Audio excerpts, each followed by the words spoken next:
Hey guys, I'm back here again to do what is now my video, as you see from the title, for my review for the first half of Gotham Season 2 and that.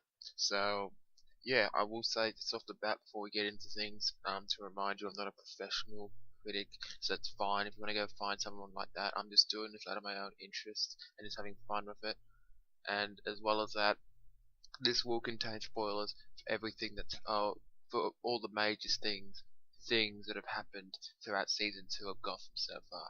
So yeah, without any further ado, I'm just gonna delve right into this and that by pretty much getting on with the characters and the performances that we've had in the first half of this season and everything, where we've had stars like Ben McKenzie come back to play Jim Gordon and Donald Logue as Harvey Bullock, and I could go. There's a fairly numbered main cast, like the ones to mention, like Robert Lord Taylor as Oswald, Sean Pertwee as Alfred, David Mazouz as Bruce Wayne, Marina Baccarin as Leslie Tompkins. Yeah, those are the ones to mention. And they were, and really the whole cast does a fine job. They're all very solid in this show, in this season so far, and that they've all pretty much sunk right back into their roles really well, and that some of them have stepped up their game. I would say one that stands out in stepping up his game. We saw glimpses of it last season. It is Corey Michael Smith as Edward Nigma, and there's a big reason for that, and I will get to that more into this review and that. But he has stepped up his game this season, which I really like. That. As well as him, I thought Aaron Richards, who plays Barbara, has done a very good job this season as well. I was worried that I wouldn't really like her all that much with the direction they're taking her, but I'm actually yeah, I'm in. I like what she's doing with the character. I like what she's doing with her performance in the role, and that it's very well done. And that, but yeah, everyone's sunk back right into their roles really well. They fit right back into them, and they're doing a fine job and whatnot. Yeah, as well as that, we also have we can get into like the opening arc of the series, because season 2 goes actually under a subtitle, and the subtitle of season 2 is fairly generic, but I guess it works. Is Rise of the Villains, and that, which yeah, it's a generic kind of subtitle, but it works. It pretty much sums up what the whole season is gonna they're aiming it for it to be about, and you kind of get that kind of in the first opening story arc, as it follows the breakout of out of Arkham, where you have the return of Jerome, who was kind of like the proto Joker thing from last season, who did he was insanely reminiscent of Jack Nicholson's Joker, and it was fantastic. And that, and once again, he just brought his A game this season. I love this kid. What is his name? Cameron Monaghan, who plays Jerome. He does a fantastic job, and that, and yeah. So you have this woman coming by the name of Tabitha Galavan, who I'll come back to, and helps break them out. Also known as, she goes by the name, if I am not mistaken. I apologize for this. No, I think in the comic she goes by a name, but I don't think there is they haven't referred to it in the show, and I can't actually remember of it. But in the comic she goes by a name that I'm actually failing to remember, and but her name's Tabitha Galavan, who I'll come back to, played really well by Jessica Lucas, and that does a very fine job, as well as the other actors, and that, and she breaks them all out, Jerome, Barbara, and some other villains and everything, and this kind of sets up the opening 3 episode story arc to kick off the season, with kind of Jerome working kind of for Theo, and Theo is Tabitha's brother of sorts, Theo Galavan, and played by James Frain, and he turns out to be our big villain for the season and everything. And and at first I didn't really like him that much, but the more it went on with him, I liked him a little more, but I still never really liked him that much. And he did a fine he did a fine job. He was solid. He was solid enough to be the villain for a series like this, and it's like that. And that's not a job of the series, but yeah, you know what I mean. He did a solid job for the kind of the setting he was put into, and the role he was put into. He did a fine job at that. And I liked the opening story. Jerome, I think mainly because of how much of Jerome we got to see, and how kind of his chaos and everything, and We got some reminiscent shots of Jack Nicholson once again, and even a couple of Heath Ledger as well, which is really nice. Just little subtle ones and everything. So there's some fantastic little nods in there, which I really did like, and that. But it all led to that whole kind of Do I want to get to it now? I may as well, but it gets to the whole part of this thing. One of the things I didn't like about this season, and that was in episode 3, where um Theo makes himself look like a hero to Gotham by killing Jerome and saving everyone. And he kills Jerome. He kills who I think would have been a fantastic Joker to stay on the show forever. But apparently the Joker is an ideology on the show and everything, which is it's something of the sort like that, which I can't say I like too much. Like I can see what they're trying to go with it, and yeah, I don't know what to make of that. It was I guess, and I just didn't like how he had to kill off Jerome and everything, and that instantly made me not like Theo, and not in the way of just not liking him as a villain. I just didn't like his character after that. I was like, come on, and that, but yeah, so yeah, now that I speak about Theo, I can segue into actually my overall thoughts on him. I kind of mentioned it. I don't mind him as a villain. He does a solid job. I'm looking forward to what they do next with him, and I'll come back to this and that. But I'm looking forward to what they do next with him and that. I'll kind of speculate what they. I think we have a kind of idea of what they're going to do with him and that. And other new characters to mention. We've mentioned Gallivant, Tabitha's sister, who she has the whip and everything, and kind of all that gear. Well, not much gear on, honestly, but yeah, she has kind of like the leather on and everything. And then you have their niece, I believe, Silver St. Cloud, who they make hook up with Bruce because, as we know, Theo wants to kill Bruce Wayne and all this. So Silver hooks up with Bruce, and Silver is a compulsive liar as well. She kind of helps him, and she's a pretty good liar at first as well, and everything. And also, yeah, and I didn't really like Silver that much, honestly, at all. I didn't like her as, that much. New character I did like though was Captain Barnes, Captain Nathaniel Barnes, played by Michael Chiklis, the new captain that takes over with the GCPD after Jerome ends up killing the last captain in I'm Alvarez. I believe it was out. No, Alvarez is my bad. I'm looking through the character list. I'm trying to kind of jog my memory of who it was, and that, and I can't seem to actually get it in my well, it's my mistake, I think. Yeah, my bad.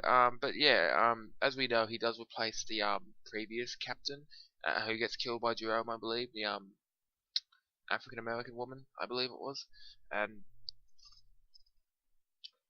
so yeah, and I really liked it. He was just straight into it. He was just tough, but he was very direct, and he was really on the ball and everything. I very much liked Captain Barnes. I liked the whole I can't say I liked how what is it, the squad that Gordon gets, because the squad's kind of useful. I didn't really care much for the squad that he helps Gordon kind of put together and everything, and that I was just waiting for Bullock to come back so you have Bullock and Gordon again, because the season kicks off with Bullock working at a what is it, a bar as a bartender and everything, but he comes back in episode 3 or 4. I think it's episode 4 or something, and yeah, Bullock's back by then and everything. So that was good and everything. You still had the Strike Force. That was it, the Strike Force. I didn't mind them, but I didn't care too much about the Strike Force angle. And I like Captain Barnes though. He's a very fun new character. I very much liked him.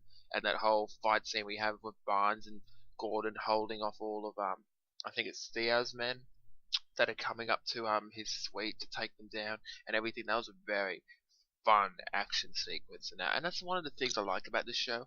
It sometimes bothers me about how over the top this show is, but that's the kind of unique thing about this show. It's so over the top, but that's because of how it's like pulling off such a comic-y vibe at times, but yet despite it pulling off such a comic-y vibe at times, it's also so brutal at times too. So it's pulling off both these things, which may or may not work for the long run, and I'm not sure how people will stick to that, but it does some really brutal things and it does some really comic things, and that it makes a very unique show in of its own. and I very much do like that. And yeah, going off the new characters and that we have, I should mention, um, but I'll mention, yeah, Barbara was pretty much a new character this season. Like, you get glimpses of her at the end of last season, but she was pretty much a new character this season. Like, even though, yeah, like I said, we saw her all last season, but just where she is now, she's kind of feels like a new character with how she's all pretty much insane. She reminds me of Harley Quinn, like she's the Harley Quinn of Gotham, pretty much, and that. And just how I liked how they actually handled her this in the first half of this season, and I thought she was very crazy and unpredictable, and that's kind of what I liked. And I thought the actress Erin Richards did a fine job and that and everything, because I didn't like her last season. I didn't like her at all last season, but I actually didn't mind her this season. I thought she was fun, and the whole scene where she falls out of the church window and everything, and on the ground, and that, I thought she was gonna die right there, but no, they have kept her around and everything like that. So yeah, I have liked to how much how they've handled her so far this season. And yeah, going off that, we also have I should mention with Theo, what Theo's been doing is his plans to kill, because he is a part of this the cult of, if I'm not mistaken, he is a part of the cult of the Saint Saint the Dumas, the Dumas family, if I'm not mistaken. I cannot actually remember the name. There's yeah, I apologize for that. But I have what I have in my notes here, and I come sometimes forget to get things down. I try to search it up this there and that. But yeah, as we know, he's a part of this cult like family of sorts. Has like it's been around for years and everything. That yeah, when I say years, I mean years and years and years and everything.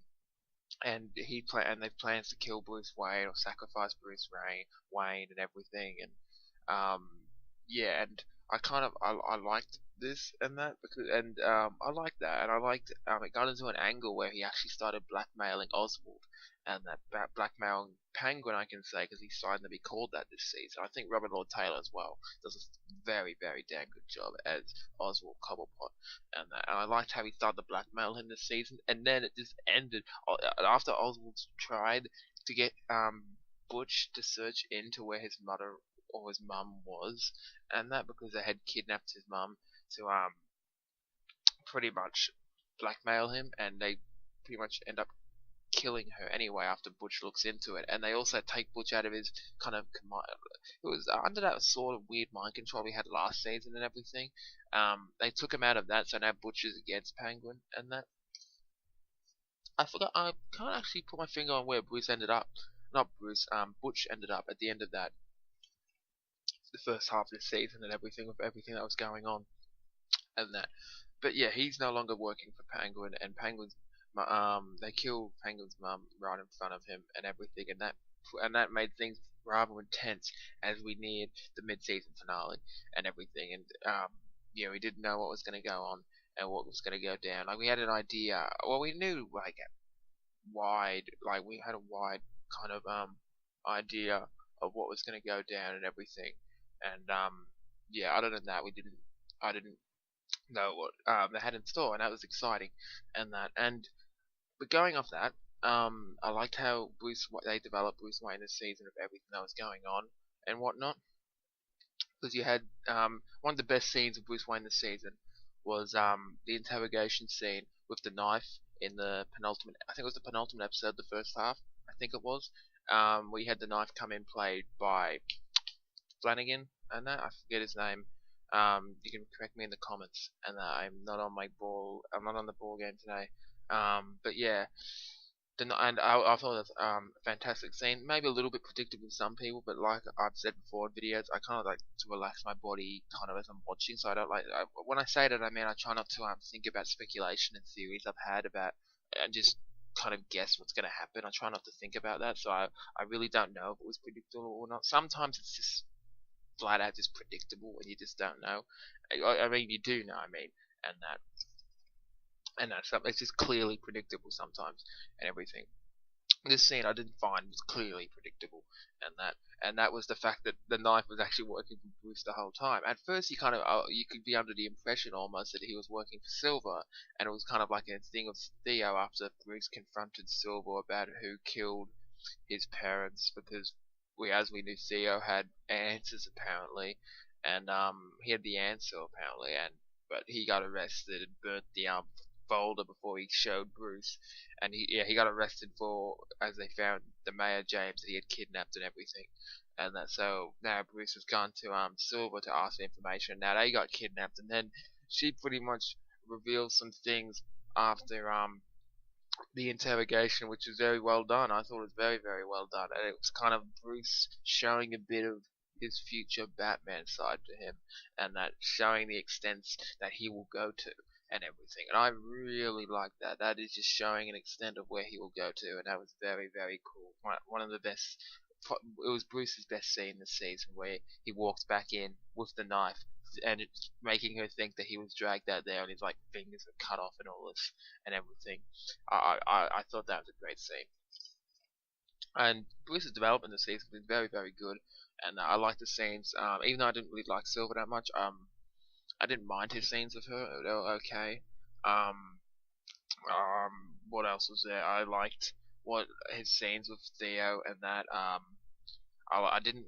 I wasn't all for that whole. It was a little bit of a love triangle kind of thing, but it didn't bother me too much because of how they handled it, and that which was with Selena, Silver, and Bruce and everything. And speaking of Selena, and that she was good in the first half of the season. He had that whole bit with the her friend who set herself on fire and pyro and everything like that, and then and the episode, and what was it, the moment where friggin' Alfred punched her or slapped her or something, and that killing his friend in that last season and everything. It's like, damn. Now she had one hell of a first half of the season, and yeah, I liked how they did her. Bruce's development was good. I think I should get into talking about Edward Nigma though. I think I should mention Nigma and everything, and that. So Nigma had his relationship with Miss Kringle finally. He built a relationship with her before finally killing her. After he reveals to her about how I liked how this happened because she made him think that she didn't really care if her last lover was dead, the one that pretty much beat her and that, and the one that Edward killed. So saying this, Edward thought it was okay to reveal to her that he killed him and that, and this ends up with him killing Miss Kringle as well, and then dumping her body, and it all just ends with one of pretty much the turning point of this entire character is embracing his psychotic personality. Because this season, he saw it a little last season, I think, and that was the fact that he had this like split personality, and he kind of now has embraced his other side of that personality and everything, which is I very much like. I very much liked how they've kind of entered this direction, and it's very exciting to see where they go with it. And I like the kind of relationship that they are starting with. That they started with Penguin and Edward as well. After Edward saves Penguin pretty much after his confrontation with Theo, after all the crazy stuff went down and everything. And I like that very much and everything. I liked all the scenes of Corey Michael Smith this season as Edward, or at least when he went full on crazy. He was just the scenes of him were so good, and how he tells Penguin, even though he's lost his mum, he's like, now you have nothing to lose. You have no one. You have nothing. You have no weaknesses now, and everything. And that was I once again I thought that was really well done, very well done, and as well as that. But yeah, Edward's was handled very well this season. I like where they're taking Edward Nigma. And I think Corey Michael Smith's doing a fine job in the role and that. And going off that, I think I should mention you have some Indian Hill stuff which is going down somewhere, and that which is going to lead into Hugo Strange. And we had a glimpse, or not glimpse, but like a kind of scene at the very end of the mid-season finale with Mr. Freeze. I can't say I like how he looks though. He looks very off, but I guess it fits this world of Gotham, and he's like a proto Mr. Freeze, I guess you could say. And But yeah, you have Hugo Strange coming, who's going to be played by BD Wong from Jurassic Park or Jurassic World or whatever one you want to say. And the Indian Hills stuff and everything, and that's exciting. I like how we're getting, and that it also leads back into Theo, who we see end up at Indian Hill with his with Penguin's umbrella shoved down his mouth and everything like that. He's dead. He got killed and everything after Jim let Penguin beat him to death and everything after everything that happened, and that was brutal. And I think I think this is just setting up for Theo to come back as possibly. I don't know how they're gonna. It'll be interesting to see what they do with the Indian Hills stuff. I'm very interested to see where they go with Theo, because I don't think they're done with Theo. I don't think they are. They showed him at the end entering Indian Hill. How he got to Indian Hill, though, I don't understand. That was weird. Like how they found him. I don't know. I didn't understand that, but maybe we'll learn more in the second half of the season when it comes around. And as well as that, is there anything else? Yeah, I should mention I like how they found they entered the Batcave at the start of the season. I found it rather annoying that season one ended as they were walking down. They looked down the stairs. I'm like, you've got to be kidding me. And then season two we started to see more of it, and I liked seeing more of little bit more of Lucius Fox this season, and everything. It was very nice. I loved the whole final. It felt a little anticlimactic, kind of the final fight between the Theo and his cult-like guys and Jim and all his men and the Penguins men and everything, and even Alfred was there and everything, and that I was very excited for that fight, but it just didn't feel anything special, and which was a disappointment and whatnot. As well as that, I thought this, for the most part, it was very well done this season. I liked how Silver eventually came around and everything, and that I still don't know if they can trust her out of everything that's happened, and that. So we'll see where they take her, because she's clearly still around. She went off, yeah, she went off with her aunt in Tabitha. They went off with the parachutes and left Theo behind and that and everything. So that's pretty much that for the first half of Gotham season 2. I very much enjoyed it. I think it's been a very good improvement over season 1. I was one of the ones who did enjoy season 1. It had its faults and flaws and things and everything, and I could understand why people didn't enjoy it.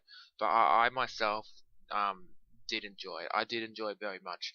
Well, not very much, but you know what I mean. I enjoyed it. But this season I've been enjoying very much. I wasn't all for Theodo as a villain.